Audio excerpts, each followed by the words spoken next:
Hello बच्चों, संस्कार coaching classes में आपका स्वागत है। मैं प्रवीण जैन स्वागत करता हूं आपका।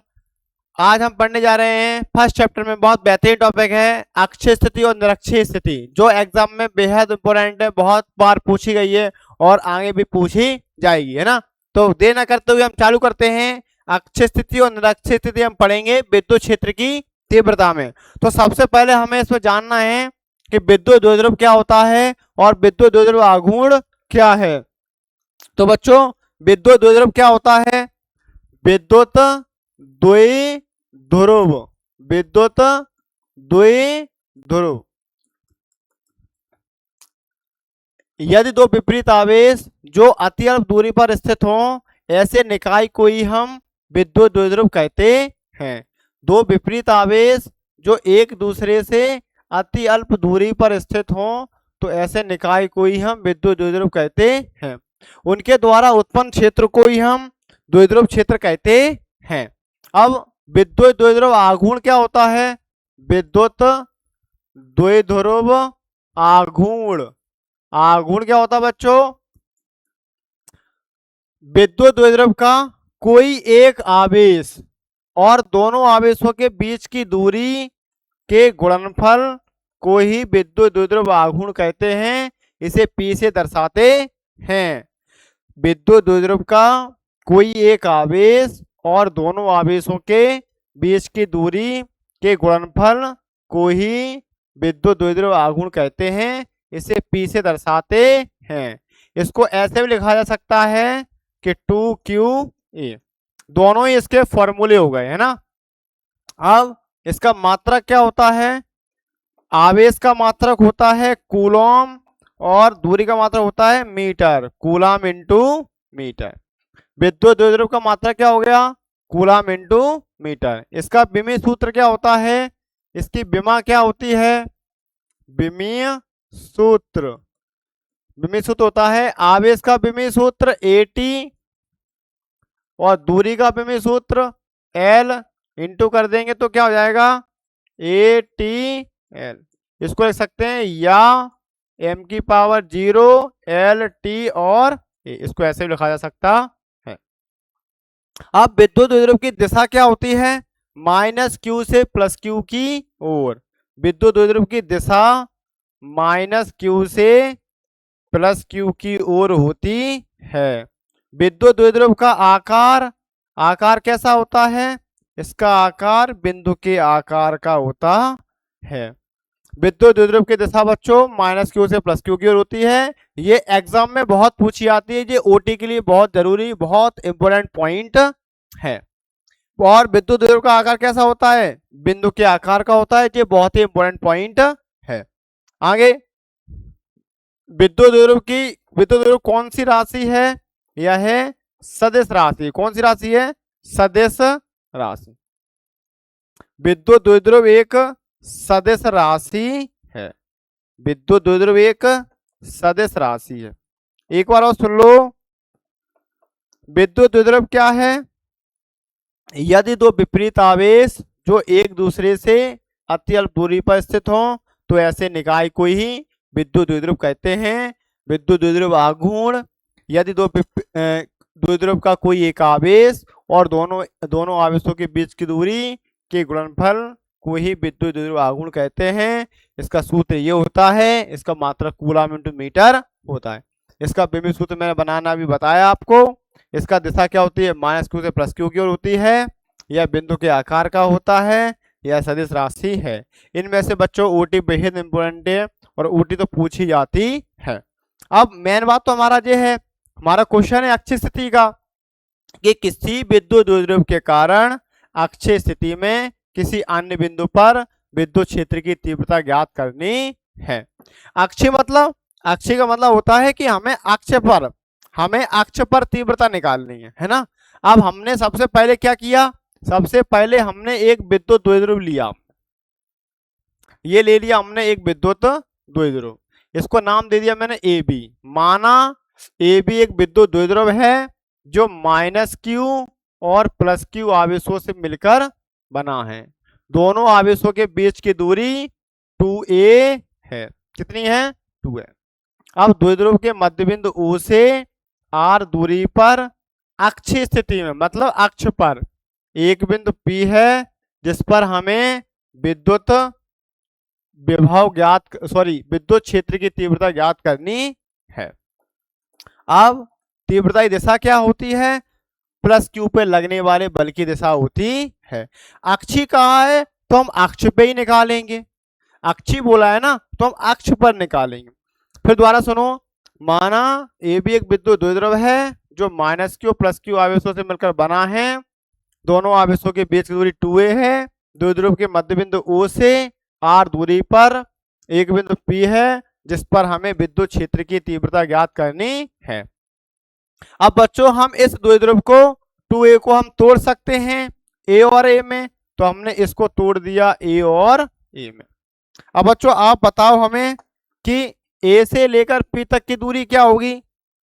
तो आप कहोगे कि सर अगर a से हम P तक को मेजर करेंगे तो इसकी जो दूरी है ना वो होगी, अगर O से लेकर A तक की दूरी स्मॉल a है और O से लेकर P तक की दूरी r है, तो अगर हम इन दोनों को प्लस कर देंगे तो ये मिल जाएगा हमें r प्लस a। अगर हम B से लेकर P तक की दूरी देखेंगे तो B से P तक की दूरी कितनी है? B से P तक की दूरी है बच्चों r माइनस a। कितनी है? r minus a। कैसे निकाला हमने जी? कैसे निकाला बच्चों? अगर हमें O से लेकर B तक मालूम है a है और O से लेकर P तक की मालूम है कितना है? r है, तो हम इस r में से a को माइनस कर देंगे तो ये मुझे मिल जाएगा। अब एग्जांपल समझो इसका कि अगर हमने a, b और c, अगर मुझे a से लेकर c तक की डिस्टेंस 30 मीटर का दिया है और a से लेकर b तक डिस्टेंस 12 मीटर का दिया है, हमने आपसे कहा कि आप मुझे बी सी की डिस्टेंस बताइए, तो आप फटाक से 30 में से 12 को माइनस कर दोगे तो कह दोगे सर इसकी जो डिस्टेंस है वो 18 मीटर की होगी। कितनी होगी ये? 18 मीटर की होगी, है ना? यही तो कहोगे। अगर हमने सपोज करो बच्चों, अगर हमने आपसे ये कहा होता कि ये अगर r है और ये a है तो आप बताइए कि ये कितना होगा, तो फिर आप कहोगे सर 13 के प्लेस पर हम r लिख देते और 12 के प्लेस पर हम a लिख देते और माइनस कर देते थे, तो यही आंसर आया था हमारा। कितना आता हमारा आंसर? r minus a। कितना आता आंसर हमारा? r minus a। अब देखो आगे, ये मैंने निकाल लिया है। सुनो, अब चित्र में ए भी एक विद्युत द्विध्रुव है जो माइनस क्यू और प्लस क्यू आवेशों से मिलकर बना है। दोनों आवेशों के बीच की दूरी 2a है। द्विध्रुव के मध्य बिंदु O से r दूरी पर एक बिंदु P है जिस पर हमें विद्युत क्षेत्र की तीव्रता ज्ञात करनी है। अब आपने ये देखा, मैंने क्या लिखा? माना OP कितना है? OP सर r है। अगर आपने कहा कि सर AP कितना है? AP r प्लस a है। BP कितना है? BP r माइनस a है। ये सारी बातें आपको मालूम है। हमें दूरी हमें कहाँ निकालना? तीव्रता बिंदु P पर निकालनी है। तो पहले प्लस क्यू आवेश के कारण बिंदु P पर तीव्रता, प्लस क्यू आवेश के कारण बिंदु P पर तीव्रता। आपने फॉर्मूला पढ़ा है कि ये फॉर्मूला होता है E बराबर 1/4 pi epsilon 0 Q upon R square. बच्चों ये फॉर्मूला होता है विद्युत क्षेत्र की तीव्रता का। और हमें कहां तक जाना है? और हमें दूरी लेकर जाना है B से लेकर P तक। क्यों? क्योंकि B पर ही तो प्लस Q है, तो दूरी कितनी हो गई? BP। तो हम R की जगह लिख देंगे, क्या लिख देंगे? R की जगह, R की जगह लिख देंगे हम 1/4 pi epsilon 0 Q upon BP, है ना? अभी हमने आपको बताया था कि विद्युत क्षेत्र की दिशा क्या होती है? प्लस Q आवेश पर लगने वाले बल की दिशा होती है। तो मतलब तीव्रता किस दिशा में होगी? इस दिशा में होगी तीव्रता। कौन सी दिशा में होगी? इस दिशा में होगी। तो इस दिशा में जो तीव्रता है तो इसको नाम लिख देंगे हम BP दिशा। तो बच्चों बीपी की वैल्यू आपको मालूम है कि बीपी की वैल्यू कितनी है, 1/4 pi epsilon naught Q upon R minus A का स्क्वायर। इसको नाम दे दिया हमने इक्वेशन नंबर फर्स्ट। दोबारा देखो, प्लस क्यू आवेश के कारण बिंदु पी पर तीव्रता, तो ई बराबर 1/4 pi epsilon 0 Q upon R square हमारा फॉर्मूला होता है। आर मतलब हमें दूरी बताता है, तो दूरी हमने कहाँ तक ली है, हमने बी से लेकर पी तक, तो मैंने बीपी लिख दिया। दिशा हमारी होती है प्लस क्यू आवेश पर लगने वाले बल की दिशा होती है, तो हमने लिख दिया बीपी दिशा। तो ये बीपी की वैल्यू कितनी है, आर माइनस ए, तो आर माइनस ए लिख दिया। अब ऐसे ही निकालेंगे हम प्लस क्यू आवेश से, किससे निकालेंगे हम, माइनस क्यू आवेश से। किससे निकालेंगे, माइनस क्यू आवेश से।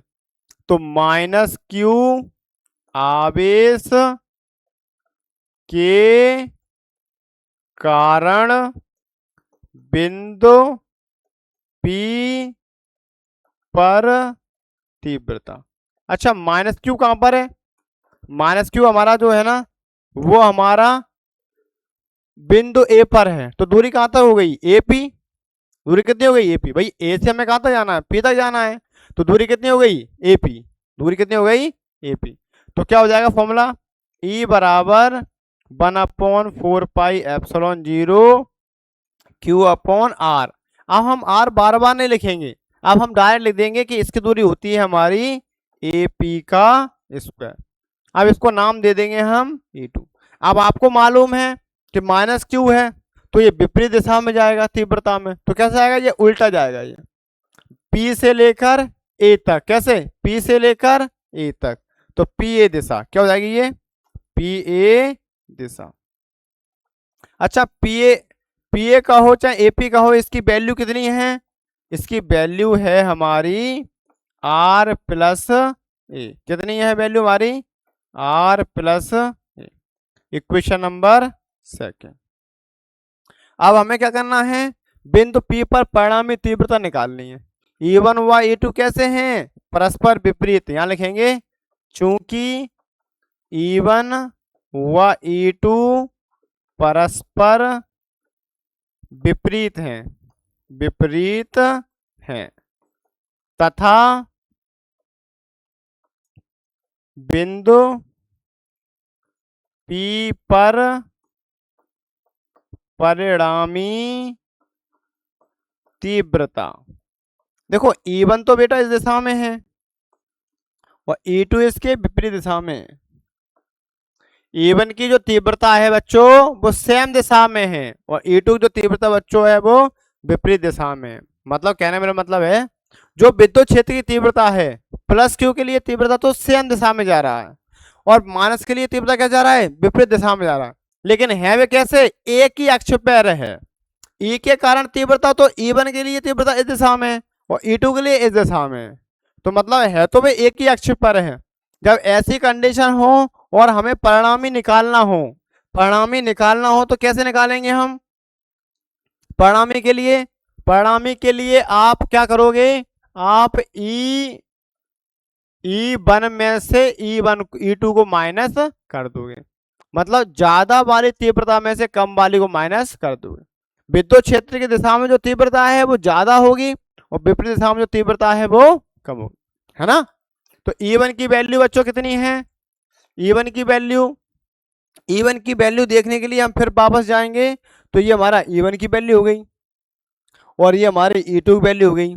ये दोनों वैल्यू को आप वहां E1 और E2 की जगह पर आप रख दोगे, तो 1/4 pi epsilon 0 P upon R minus A का स्क्वायर माइनस 1/4 पाई एप्सिलॉन 0 और P upon R plus A का स्क्वायर, ये दोनों में रख दिए। ये देख लो, ये मैंने इक्वेशन नंबर सेकंड से और फर्स्ट से दोनों को मैंने यहाँ पर पुट कर दिया है। अब इसको हम सॉल्व करेंगे। अब बच्चों इस दोनों में से कॉमन क्या है, तो आपने कहा कि सर अगर हम 1/4 पाई एप्सिलॉन 0 और Q को कॉमन ले लें तो ये बचेगा हमारा कि R माइनस ए और R प्लस ए, ये बचेगा हमारा। है ना। तो अब हम क्या करें, इन दोनों में से सॉल्व करने के लिए इनका हम एलसीएम ले लेते हैं। क्या ले लेते हैं, एलसीएम। एलसीएम कैसे लेंगे हम, दोनों को लिख दो पहले कि आर माइनस ए का स्क्वायर आर प्लस ए का स्क्वायर, इसका इसमें इंटू क्रॉस मल्टीप्लाई कर दिया हमने, जो साइन लगा है वो साइन लगा दिया, ये लिखा है इसको लिख दिया मैंने आर माइनस ए का स्क्वायर, है ना बच्चों। अब बच्चों आपको फॉर्मूला याद होंगे कि a प्लस बी का होल स्क्वायर, क्लास 10th में पढ़ा था हमने कि a प्लस बी का whole square, a plus B का whole square A square plus B square plus 2ab, a minus B का whole square A square plus B square minus 2ab, A square minus B square, एक bracket minus का और एक bracket plus का, है ना। तो इन सब को अपन क्या करेंगे, इन सब को अपन इसमें लगाने की कोशिश करेंगे। a प्लस बी का होल स्क्वायर को हम लिखेंगे आर प्लस ए के फॉर्मेट में। आर प्लस ए का स्क्वायर क्या होगा, R square plus A square plus 2r। R minus A का स्क्वायर क्या होगा, R square plus A square minus 2r है ना। R square minus A square क्या होगा, एक ब्रैकेट माइनस और एक ब्रैकेट प्लस। तो इनको लगाओ यहाँ पर, कैसे लगाएंगे ये देखो। अब मैंने लगाया इसको 1/4 पाई एप्सिलॉन नॉट क्यू और नीचे एक ब्रैकेट माइनस और एक ब्रैकेट प्लस, तो A square minus B square, whole square लगाया तो होल स्क्वायर लगा ही देंगे। अब यहां आपने देखा कि a प्लस बी का होल स्क्वायर है तो इसका करो स्क्वायर, तो R square plus A square plus 2ra minus R square plus A square minus 2ra लगा दिया हमने। अब ये ध्यान रखना है बच्चों कि अगर माइनस लगा हुआ है, आपने होल स्क्वायर को ओपन किया है तो ब्रैकेट जरूर लगाना है ना। क्यों लगाना है, क्योंकि अब इस माइनस का इस ब्रैकेट के अंदर हमारा मल्टीप्लाई होगा, तो मल्टीप्लाई करने के लिए ही हम ब्रैकेट लगाते हैं। तो अब क्या होगा, Q अगर हम बच्चों माइनस के अंदर इंटू कर दें तो ये हो जाएगा 1/, ये हो जाएगा हमारा minus R square minus A square plus 2r, नीचे R square minus A square का होल। तो बच्चों इसमें से कट क्या रहा है, क्या कैंसिल हो रहा है, तो हम इसको जो हमारा कैंसिल हो रहा है उसको हम कैंसिल कर देंगे। देखो बच्चों आर स्क्वायर से तो आर स्क्वायर कैंसिल हो गया, ए स्क्वायर से तो ए स्क्वायर कैंसिल हो गया। क्यों हो गया, क्योंकि ये प्लस का है और ये माइनस का है। R square A square plus का है तो ए स्क्वायर माइनस का, कैंसिल हो गया। 2ra और 2ra मार कैंसिल नहीं हो सकते। क्यों नहीं हो सकते, क्योंकि ये दोनों जो है ना वो प्लस के हैं, माइनस के नहीं है। माइनस का एक होता तो कैंसिल हो जाता। तो हम 2 और 2 कितना कर देंगे, 4। कितना कर देंगे, 4। तो E बराबर 1/4 पाई एप्सिलॉन 0 क्यू और ये कर दिया मैंने 4ra नीचे R square minus A square का होल स्क्वायर। इसमें कोई समस्या है नहीं है। तो बच्चों आप बताइए हमें, क्या हम 4 को 2 मल्टीप्लाई 2 लिख सकते हैं। यस जरूर लिख सकते हैं कि सर अगर हम 2x इंटू 2y का मल्टीप्लाई कर दें तो 2xy हो जाएगा, है ना। सॉरी 4xy हो जाएगा ना, 4xy हो जाएगा, 4xy हो जाएगा। तो इसको हम इस फॉर्मेट में लिख सकते हैं। तो ये जो 4 लिखा है इस 4 को क्या हम 2 इंटू 2 लिख सकते हैं। यस जरूर लिख सकते हैं। तो कैसे लिखेंगे, तो 2a into 2r upon R square minus A square का होल स्क्वायर, है ना। अब आपने ये पढ़ा था अभी p बराबर क्या होता है 2a, क्या होता है p बराबर 2a, p बराबर होता है q इंटू 2a। अभी पढ़ा था हमने विद्युत द्विध्रुव आघूर्ण, कोई एक आवेश और दोनों आवेशों के बीच की दूरी के गुणनफल को ही विद्युत द्विध्रुव आघूर्ण कहते हैं। इसे P से दर्शाते हैं। चाहो तो मैं आपको दिखा देता हूं। कहाँ पढ़ा था हमने? देखो बच्चों, ये पढ़ा था हमने, कोई एक आवेश और दोनों आवेशों के बीच की दूरी के गुणनफल को ही विद्युत द्विध्रुव आघूर्ण कहते हैं। तो हम इस Q और 2A की जगह P लिख सकते हैं। तो यस, जरूर लिख सकते हैं P। तो हमने लिख दिया P into 2R upon R square minus A square का होल स्क्वायर। ये इसका आ गया आंसर। इसमें कोई समस्या है तो बताओ। अब हमने इसको, जो ये हमारा E क्या है? विद्युत क्षेत्र की तीव्रता है। इसका मात्रा न्यूटन अपॉन कूलम होता है। अब क्या है? विशेष स्थिति। विशेष स्थिति क्या है हमारी? कि जो हमारा विद्युत द्विध्रुव है वो कैसा है? वो एक बिंदु के आकार का है। अगर यह विद्युत द्विध्रुव बिंदु के आकार का है तो इससे ये दूरी हमारी कितनी है? बहुत बड़ी है, ज्यादा बड़ी है। तो हम क्या लिख देंगे कि R बड़ा है, बहुत बड़ा है A से, तो A स्क्वायर को नगण्य मानने पर, A स्क्वायर को नगण्य मानने पर अब हम क्या करेंगे? A स्क्वायर को यहां से 0 कर देंगे। तो A स्क्वायर को आपने 0 करा तो क्या हो जाएगा? P इंटू 2R और R स्क्वायर माइनस 0 और का होल स्क्वायर। अब बच्चों बताओ कि R स्क्वायर में से 0 गया तो कितना बचा? कि सर R स्क्वायर बचेगा। क्या बचेगा? R square. R स्क्वायर में से 0 गया तो हमारा बचा R स्क्वायर। क्या बचा? R स्क्वायर का होल स्क्वायर पहले से लगा है। अब बच्चों आपको मालूम है 2 की पावर 2 है तो 4 हो जाएगा। कि हाँ जरूर 4 ही हो जाएगा सर। तो 4 पाई epsilon not P into 2R R की पावर 4। क्या हम एक R काट सकते हैं? यस, एक मैंने काट दिया। कितना बचा? 3 बचा, है ना। नीचे क्या बचेगा? 3 बचेगा। हमने लिख दिया 2P अपॉन R की पावर 3। ये न्यूटन पर कूलम, ये इसका फाइनल आंसर है ना। तो बच्चों एक बार इसको दोबारा देख लो एक बार। क्या है? किसी विद्युत द्विध्रुव के कारण अक्षीय स्थिति में किसी अन्य बिंदु पर विद्युत क्षेत्र की तीव्रता के लिए हमें व्यंजक प्राप्त करना है। तो क्या करेंगे हम? एक विद्युत द्विध्रुव लिया हमने जो -Q और +Q आवेशों से मिलकर बना है। दोनों आवेशों के बीच की दूरी 2a है।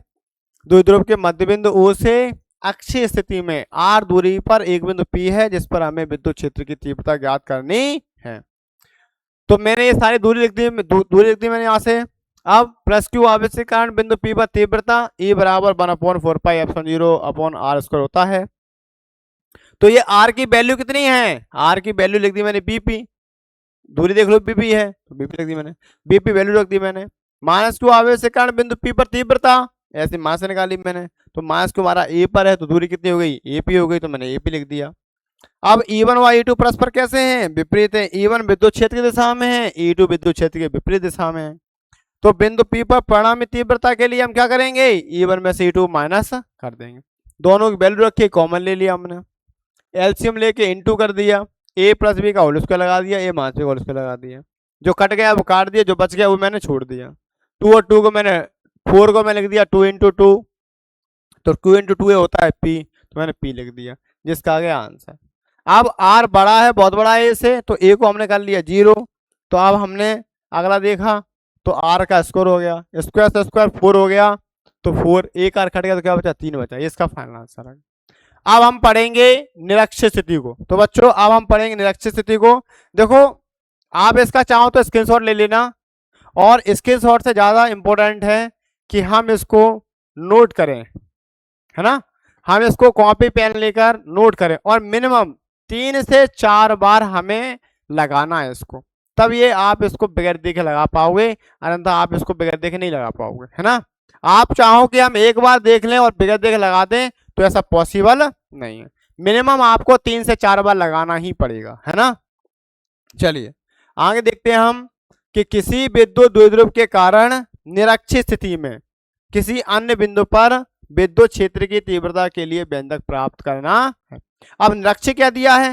निरक्षीय मतलब लंबवत, लंबवत, ऊर्ध्वाधर। इसको अनुप्रस्थ स्थिति भी कहते हैं। क्या कहते हैं इसको? अनुप्रस्थ स्थिति, है ना। अब हमने लिया ए भी एक विद्युत द्विध्रुव, है ना। वही कहानी हमारी कि -q और +q आवेशों से मिलकर बना है। दोनों आवेशों के बीच की दूरी 2a है, 2a कर दिया मैंने, है ना। द्विध्रुव के मध्य बिंदु O से निरक्षीय स्थिति में r दूरी पर एक बिंदु P है, जिस पर हमें विद्युत क्षेत्र की तीव्रता ज्ञात करनी है। अब बिंदु P पर क्या करना है हमें? विद्युत क्षेत्र की तीव्रता ज्ञात करनी है। तो बच्चों तीव्रता तो निकालेंगे हम कहां से? +q से। कहां से निकालेंगे हम? +q से, है ना। +q से और -q से। बिंदु P पर जो तीव्रता आएगी वो +q से भी आएगी और -q से भी आएगी। अब आपको मालूम है बच्चों कि प्लस की जो तीव्रता होती है वो उसी दिशा में होती है, बिल्कुल सीधा उसी दिशा में होगी। तो प्लस से जो तीव्रता होगी वो इसी दिशा में होगी, तो इसको हम नाम दे देंगे E1, है ना। अब माइनस से जो तीव्रता होगी वो विपरीत दिशा में होगी, इसको नाम दे देंगे हम E2। अगर बच्चों किसी भी पॉइंट से अगर लंबवत दूरी है और ये दोनों जो पॉइंट्स इक्वल दूरी पर हैं तो ये दोनों एंगल भी इक्वल होंगे, है ना। अगर हम इसको परिणामी मान लें और क्षैतिज लाइन खींच दें तो अगर ये थीटा है तो ये भी थीटा हो जाएगा, है ना। परिणामी क्या है? E1 है, तो E1 cos थीटा, ये क्या है?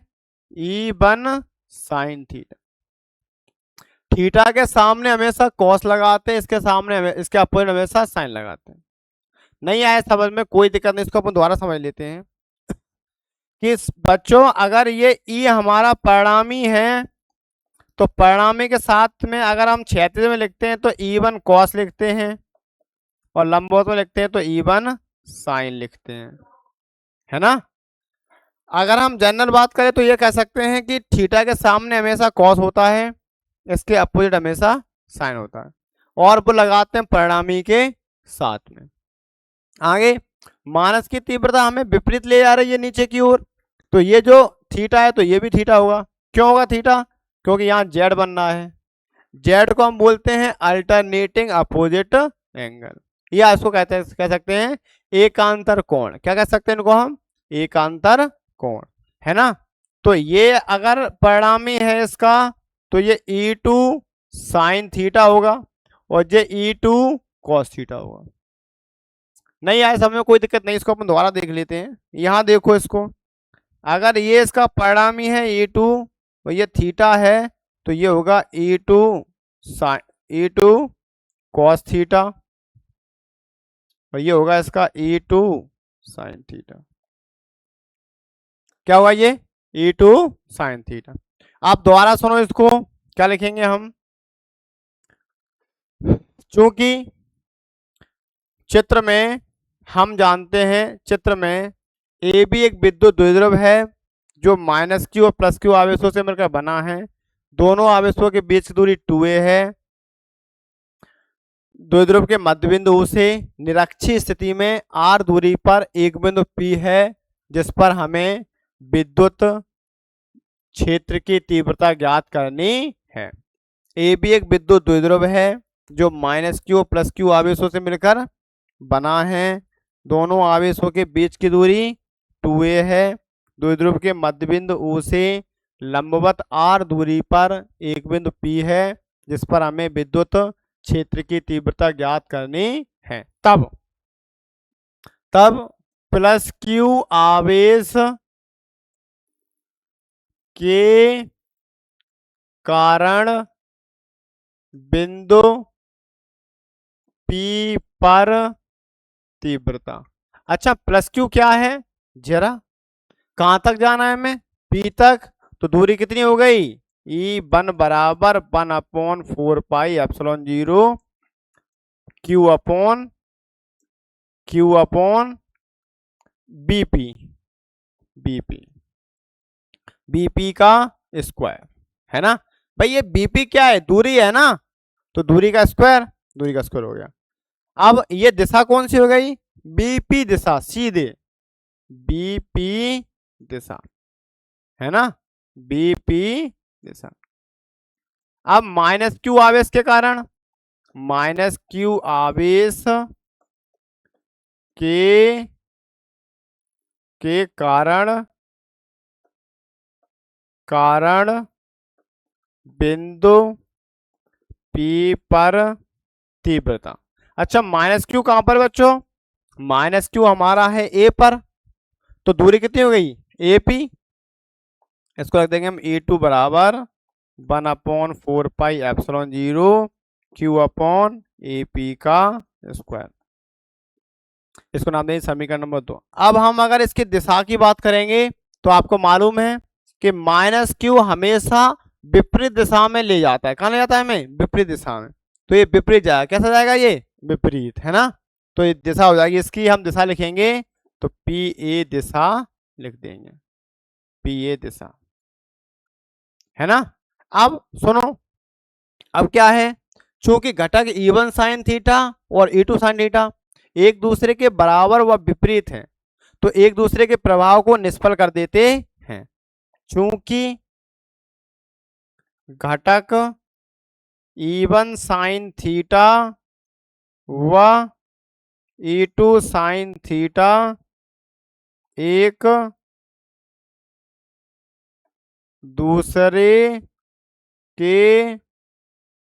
दूसरे के विपरीत होने के कारण, चूंकि घटक E1 साइन थीटा व E2 साइन थीटा एक दूसरे के विपरीत होने के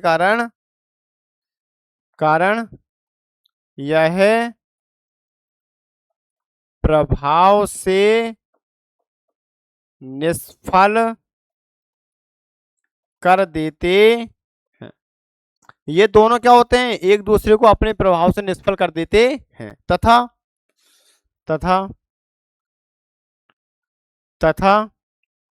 घटक E1 cos थीटा व E2 cos थीटा एक ही दिशा में होने के कारण, एक ही दिशा में होने के कारण, एक ही दिशा में होने के कारण आपस में जुड़ जाते हैं, आपस में जुड़ जाते हैं।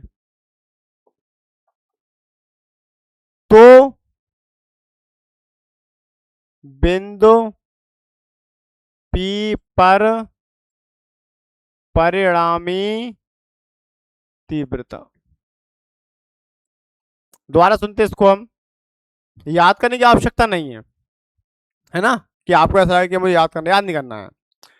E1 साइन थीटा व E2 साइन थीटा एक दूसरे के बराबर व विपरीत होने के कारण एक दूसरे के प्रभाव को निष्फल कर देते हैं, निरस्त कर देते हैं। अपने हिसाब से लिखो, क्षैतिज घटक E1 cos थीटा व E2 cos थीटा एक ही दिशा में होने के कारण आपस में जुड़ जाते हैं। अतः बिंदु P पर परिणामी बिंदु P पर परिणामी विद्युत क्षेत्र की तीव्रता, परिणामी का मतलब अब हम दोनों को प्लस कर देंगे, E1 को भी और E2 को भी। तो E बराबर E1 cos थीटा और E2 cos थीटा। अच्छा, E1 की वैल्यू कितनी है बच्चों, तो आपने कहा कि सर E1 की जो वैल्यू है वो वैल्यू है 1/4πε0 और Q अपॉन BP का स्क्वायर और cos थीटा। और बच्चों E2 वैल्यू क्या है, तो E2 वैल्यू है 1/4πε0 Q अपॉन AP का स्क्वायर और cos थीटा। ठीक है, इसमें कोई डाउट नहीं हमें। अब हमने देखा कि इन दोनों में से कॉमन क्या है, तो इसमें से आप कॉमन ले लेंगे। इसमें से जो कॉमन है कि 1/4πε0 Q है, और यहां से बचा 1/BP का स्क्वायर, और यहां से बचा 1/AP का स्क्वायर। अब आप सोच रहे हो कि सर ये कॉस कहाँ गया, तो कॉस को हम चाहे यहां लिख दें कॉमन लेके, और चाहे पीछे लिख दें, इससे कोई अंतर आने वाला नहीं है। इसको नाम दे दिया हमने समीकरण नंबर 3। क्या नाम दिया हमने इसको? समीकरण नंबर 3। अब हमने देखा कि इस त्रिभुज में ए पी बी में दोनों कोण समान हैं। अगर एक समद्विबाहु त्रिभुज में दो कोण समान हैं तो उसको समद्विबाहु त्रिभुज ए पी बी में भुजा, उसको हम समद्विबाहु त्रिभुज कहते हैं, एपीबी। समद्विबाहु त्रिभुज में अगर दो कोण समान हैं तो उनकी भुजाएं भी कैसी होंगी? आपस में समान होंगी। वे कौन सी दो भुजाएं समान होंगी? विपरीत भुजाएं समान होंगी कोण के सामने वाली। इसके सामने की ये भुजा, इसके सामने की ये भुजा आपस में कैसी होगी? बराबर होगी। तो हम लिख सकते हैं BP equal AP, BP equal AP या फिर एपी इक्वल बीपी, कुछ भी लिख दो, कोई दिक्कत उसमें नहीं है। ये बात आप ध्यान रखेंगे ताकि हम आगे से इसको लिख सकें, है ना। तो अब आप क्या करोगे, इस समीकरण 3 में एक को चेंज करोगे, एक को चेंज करेंगे, चाहे बीपी को चेंज कर दें चाहे एपी को चेंज कर दें। हो सकता है एपी को बीपी कर दो आप, मैं बीपी को एपी कर दूं, कोई फर्क नहीं आएगा, उससे कोई अंतर नहीं आएगा, है ना। तो आप चाहो तो इसको चेंज कर दो, चाहो तो इसे चेंज कर दो। तो मैंने कर दिया बीपी को एपी कर दिया, भाई बीपी बराबर किसके? एपी के, तो हमने बीपी को एपी लिख दिया। कैसे लिखेंगे वो देखो।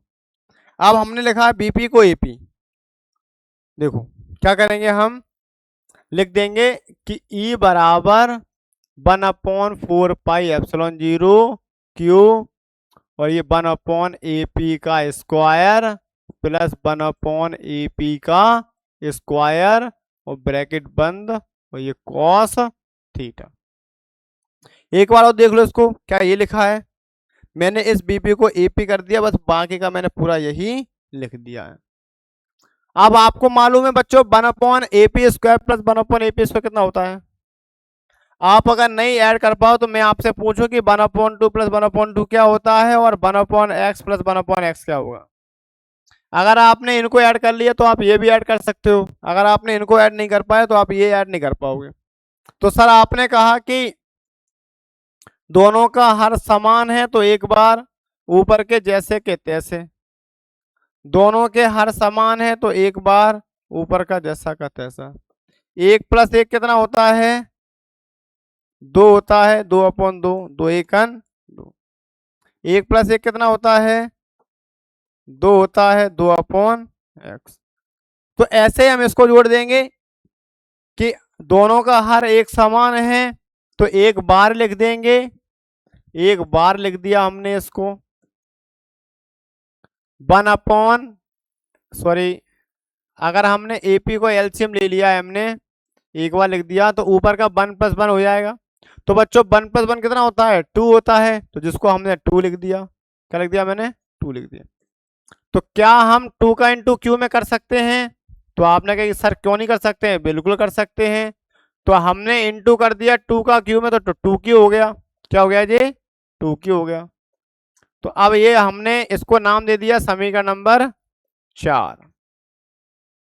अब बच्चों आपको केवल एक चीज निकालनी है कि एपी निकाल लो और कॉस निकाल लो। अच्छा सर कहां से निकाल ले एपी और कॉस? एपी और कॉस निकालने के लिए हम फिर से डायग्राम को देखेंगे और एपी और कॉस निकालेंगे, है ना। तो बच्चों हम डायग्राम पे दोबारा फिर आ गए। तो ए ओ पी जिसमें है एपी, ये मुझे मालूम नहीं है, मुझे ये मालूम है ए है और ये मालूम है मुझे आर है। तो अब आप बताओ हमें कि एक त्रिभुज में अगर मुझे दो भुजाएं मालूम हैं, अगर एक त्रिभुज है कि एक त्रिभुज में मुझे दो भुजाएं मालूम हैं, ये आर है और ये ए है, तो क्या हम ये नहीं निकाल सकते हैं? नहीं निकाल सकते क्या? आपने कहा कि सर निकाल लेंगे। इसमें तो सीधा सा फंडा है कि पाइथागोरस लगा दो। तो मैंने कहा कि त्रिभुज ए ओ पी में पाइथागोरस प्रमेय से, तो क्या होगा पाइथागोरस प्रमेय?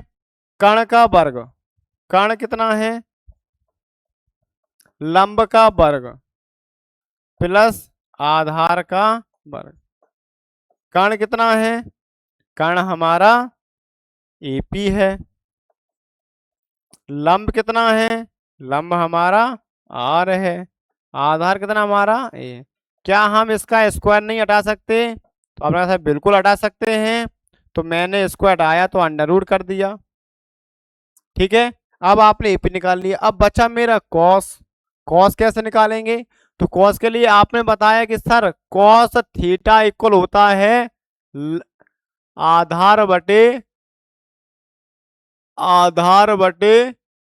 कर्ण। आधार कितना है? तो आपने कहा सर आधार इसमें एओ है, तो मैंने एओ लिख दिया। आपने कहा कि कर्ण इसमें एपी है, तो मैंने एपी लिख दिया। आपने बताया कि सर एओ की वैल्यू कितनी है? ए है। कितनी वैल्यू है? ए, तो मैंने ए लिख दिया। आपने बताया कि सर एपी की वैल्यू कितनी है? कि अंडर रूट में R square plus A square है। आपको ये दोनों वैल्यू मिल गई, एपी भी मिल गया और कॉस भी मिल गया। अब आप इन एपी और कॉस को समीकरण नंबर 1 में, सॉरी समीकरण नंबर 3 में रख दो, नहीं समीकरण नंबर 4 में रख दो। खो जाने के कारण ही ऐसा होता है।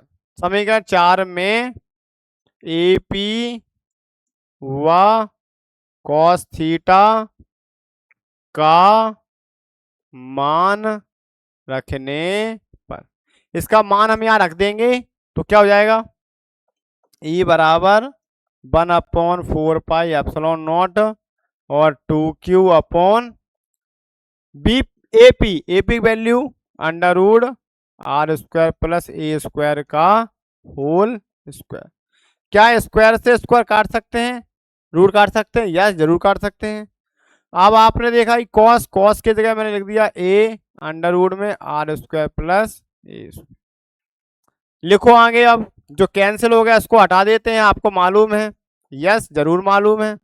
इंटू कर दो 2q का, मैंने इंटू किया ए में तो 2q ए हो गया। नीचे बचा R square plus A square और ये बचा तुम्हारा R square plus A square का पावर 1/, है ना? तो अगर हम इसको लिखते हैं ऐसे, 2q को लिख सकते हैं हम 2qa। आपने पढ़ा है फॉर्मूला कि सर 2qa बराबर होता है हमारा p होता है, जिसको हम विद्युत द्विध्रुव आघूर्ण कहते हैं। क्या कहते हैं? विद्युत द्विध्रुव आघूर्ण कहते हैं। और आपको मालूम है इसकी पावर 1 है और इसकी पावर 1/2 है। तो आप 1 और 1+2 को प्लस कर सकते हो। 1 + 1/2 कितना होगा? आपने कह दिया कि सर 1 + 1/2 मत जोड़ो, तो मैं डायरेक्ट बता दूंगा कि 3/2 कितना होगा? ये 3/2। 1 + 1/2 अगर प्लस कर देंगे हम तो 3/2 हो जाएगा। इसको मैंने पी लिख दिया R square plus A square की पावर 3/2। ये इसका आ गया आंसर। अब बच्चों आप बताओ ई क्या है? ई विद्युत क्षेत्र की तीव्रता है, न्यूटन पर कूलम। इसको कहते हैं न्यूटन पर कूलम। अब हमें क्या निकालना है? अब हमें लिखना है, क्या लिखना है हमें? अब लिखना है हमें यदि आर बहुत बड़ा है किससे? ए से, तो ए स्क्वायर को नगण्य मानने पर। ऐसा क्यों लिख रहे हैं हम? क्योंकि विद्युत द्विध्रुव जो है ना हमारा, वो बहुत छोटा है, बिंदु के बराबर है। इससे जो दूरी है ना वो बहुत बड़ी है। दूरी बड़ी होने के कारण हम आर को जो है ना वो अब हम जो ए को है ना, ए को 0 मान लेंगे। क्या मान लेंगे? ए को यहाँ से 0 मान लेंगे। ए आपने जैसे 0 माना वैसे ही आप ये लिख दोगे 1/4π(p/r² की पावर 3/। आपने कहा कि अब क्या करें सर हम? तो अब आप इस 2 से 2 को कैंसिल कर दोगे तो क्या बचा? ई बराबर 1/4πε0 p/r की पावर 3 है। क्या कह रहे हो सर इसको आप? ई बराबर ε0 एप्सिलॉन नॉट नहीं, एप्सिलॉन जीरो नहीं, हम कुछ भी कह सकते हैं, चाहे एप्सिलॉन नॉट कह दें चाहे एप्सिलॉन जीरो कह दें, है ना। तो न्यूटन पर कूलम, ये इसका आ गया फाइनल आंसर। तो बच्चों हमने आज दो क्वेश्चन पढ़े, अक्षीय स्थिति और निरक्षीय स्थिति। आप इनको देखेंगे और इनको नोट भी करेंगे। अगर नहीं नोट करोगे तो ये समझ में आना बहुत मुश्किल रहेगा। हो सकता है इन दोनों क्वेश्चनों का आप 4-4 बार लगाओ तो गारंटी आपको बहुत अच्छा समझ में आएगा। इन क्वेश्चनों को आपको दोबारा पढ़ना है, 2 बार लगाओ 3 बार लगाओ, इनको लिखो, 2 बार देखो 3 बार देखो, है ना। तो बच्चों अच्छा लगे तो आप लाइक और कमेंट जरूर करेंगे। Thank you.